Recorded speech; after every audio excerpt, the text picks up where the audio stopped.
Did Oshinoko literally just save HiDive? I think it did, or at least it gave it a much needed refueling. Recently, HiDive sent out a press release celebrating the exclusive launch of Oshinoko on the HiDive platform. In the press release, they stated the North American debut of HiDive exclusive series Oshinoko on April 12th shattered records to become the #1 series launched in the streamer's history. Overwhelming fan response over its first 7 days of release vaulted Oshinoko to #1 in total streams and new subscribers for streams, not only for the spring 2023 anime season, but also for all time. All time. All time. Additionally, the new anime drama's debut shattered all... it says debut. It's about idols and it's okay. Additionally, the new anime drama's debut shattered all trial start accounts for HiDive, delivering the most trials added in the streamer's history. That's actually extremely significant, by the way, because just last year, they had this big convention where they essentially gave out like this huge trial offer. And the servers were having troubles back then because of it. And they kind of pulled it off this time around, but additionally broke those records. They didn't quote John Ledford, president of HiDive. We've been anxiously awaiting the premiere of Oshinoko, and we're absolutely elated with the response from fans during the first week. Oshinoko is truly a one-of-a-kind anime series, and its success to date really illustrates how much the story and characters have resonated with fans. There is so much more to come with the show. Honestly, this press release has me extremely excited. To say the hype around Oshinoko was extreme coming into the spring 2023 anime season is an absolute understatement. It was pretty much fresh off the heels of the writer's previous work with Kaguya-sama Love is War. The amount of trust and love that people have for the source material and the writer really did wonders for word of mouth for this anime adaptation. Add on to that the way that Oshinoko was advertised, how they presented it with a 90-minute first episode that was pretty much this massive movie and a prologue to the story. It's pretty much lightning in a bottle. That all landed it to #1 on Mal, at least until the Full Metal Alchemist Brotherhood fans mobilize fully. It's truly a success story in the anime sphere that I think we'll be talking about for years to come. And whether Sentai Filmworks and HiDive knew this or not, they made a significant steal when they licensed to stream Oshinoko. This is in wake of looming concerns surrounding them, or rather the looming news around their new owners, making me believe that this was a really good move for the HiDive platform. It possibly saved the platform, or at least, like I said earlier, gave it more fuel to keep going a little bit longer. See, HiDive has always had one big major problem when it came to them competing with the likes of Crunchyroll. And yes, before the buyouts, competing with Crunchyroll and Funimation. While HiDive gets a lot of incredible titles, and yes, last year, they had most of the titles I personally love the most. They don't get the titles. Titles that bring subscribers in the millions. Yes, sadly, shonens. The big epics, Dragon Ball, One Piece, Naruto, Bleach, these big titles that bring in millions and millions of subscribers. The broader audience, the broader anime fandom only watches these shonens. Sadly, it's a sucky thing, but it's a thing. Like shonens or not, they bring in the numbers. And sadly, HiDive doesn't have any of them. Most likely because Crunchyroll, Funimation, and yes, now Disney know that those are the titles we have to get. But that aside, Oshinoko is one of those rare cases of something that's not labeled a shonen, but yet gets the fandom. It gets the attention. It has the writing and the shock value that will really pull in people. People will talk about it. It puts such a significant impact on the viewer, they have to tell people about it, and that word of mouth just spreads like a wildfire. And that's exactly what ended up happening. And honestly, it's something that a lot of people foreseen was going to happen with the anime adaptation because yes, this is based on a source material that people have read and love to death. Which really makes you wonder, did Crunchyroll completely sleep on this title? I honestly was very shocked when I found out that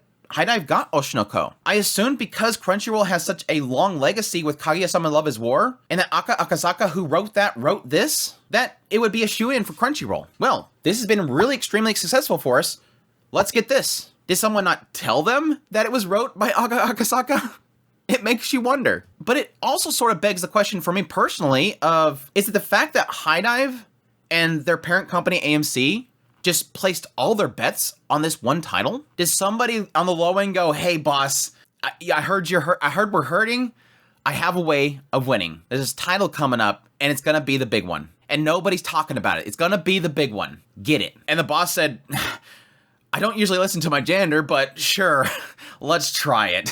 Why not at this point? We just laid off a whole bunch of people. Hey, you're supposed to be laid off too, so I don't know why you're here. Let's try it. Something happened, and they took a bet on a title. And I think, again, like I said earlier, they won. I honestly scrounged through a lot of things like producer lists and stuff, trying to find something that showed some sort of favoritism to HiDive. But no, even the producers, Kadokawa, Shueisha, Cyber Agent, they don't have any sort of exclusivity with HiDive.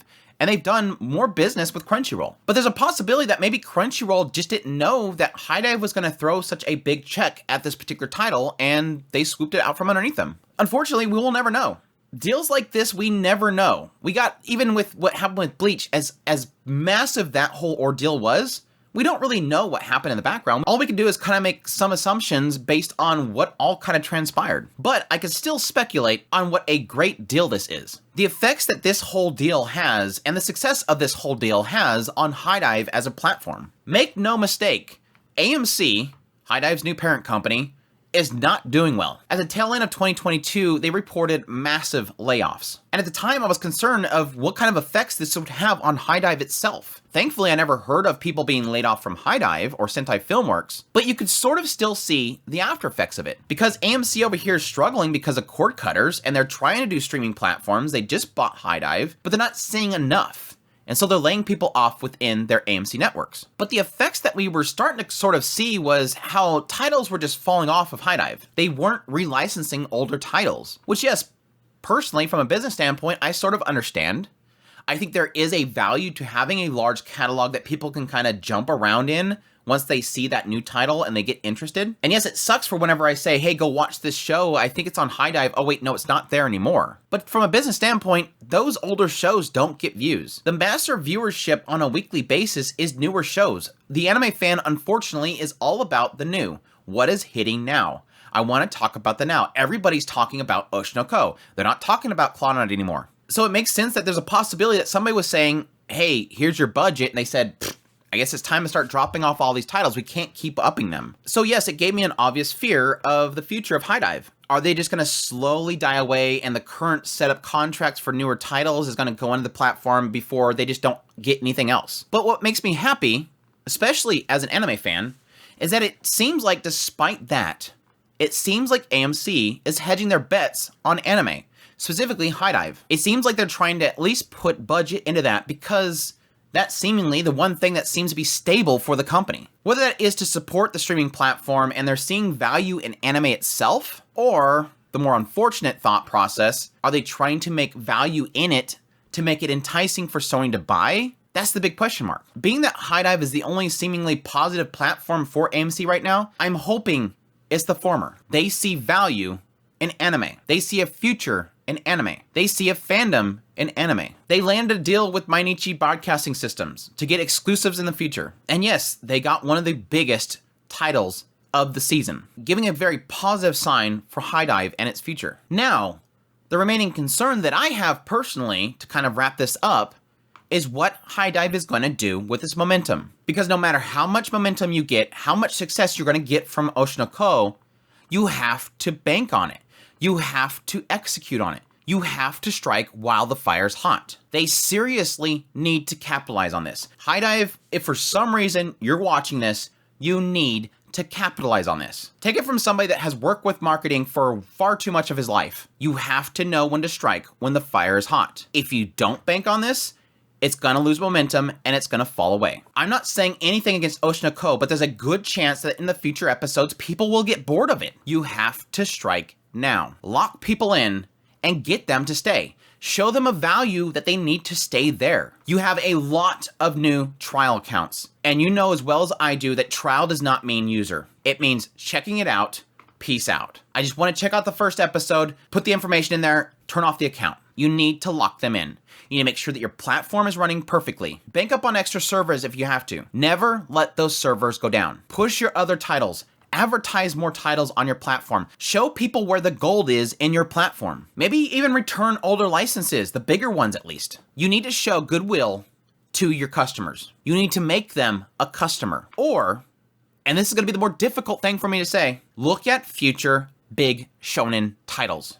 Because like I said earlier, You're never gonna hit the numbers of Crunchyroll, Funimation, or anything else with just non-shonens. As much as I personally love pretty much everything on your platform, I am not the general public. The general public just wants the big epic shonen. And until you lock that in, you're never gonna be a stable platform. Unless you can at least lock people in now and show them a value of what is not shonen. But again, that's gonna take some really good marketing. You need to be at your best right now. Bank on what success you just got. And I hope that you get success from that. Because like I've stated several times on this channel, I want HiDive to be successful. Not because I have some sort of vested interest in HiDive, not that I trust HiDive, not that I trust AMC, not that I'm friends with them. They don't even return my emails. I just want something to be here besides just Crunchyroll, because that's for the better of the anime industry. As much as people hate having multiple subs, having multiple platforms is good. We don't want Crunchyroll to have a monopoly on the seasonal anime. They become a gatekeeper. They make calls that shouldn't be made, and we don't need that.